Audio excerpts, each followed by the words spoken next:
හයි ගායිස්, ඉතින් මම හිතුණා ඔයාලට මම පේනවද කියලා. මම අද නිකන් ඉන්න වෙලාවට පොඩි කෑමක් හැදුවා. කෑම හදපු විදිහ මම ඔයාලට දැන් කියලා දෙන්නම්. මම හිතුවේ මේකේ විදිහට රසට එයි කියලා.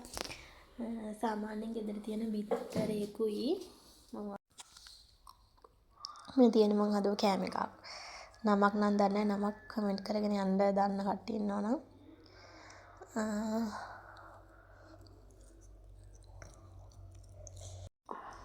ඇත්තටම ගායිස් එක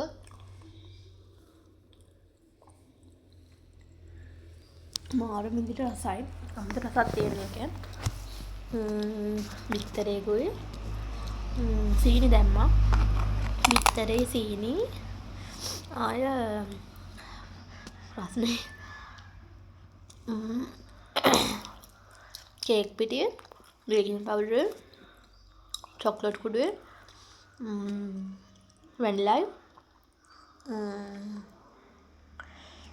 මිල්ක්, ෆ්‍රෙෂ් මිල්ක් මිලිලීටර් 130 ටිකකුයි දාලා, ඒක පිළිවෙලක් නෑ, මම අපිළිවෙලට දැම්මේ. දාන පිළිවෙලක් නෑ, දාලා හොඳට කලවම් කරලා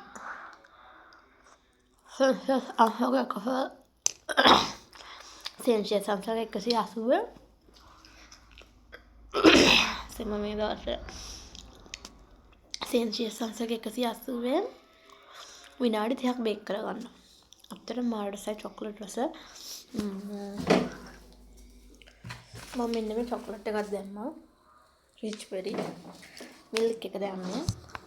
අතට මේක මාර මේ හරිම රසයි. ලස්සනට නම් ඇවිල්ලා නැහැ, නමුත් රසයි නේ.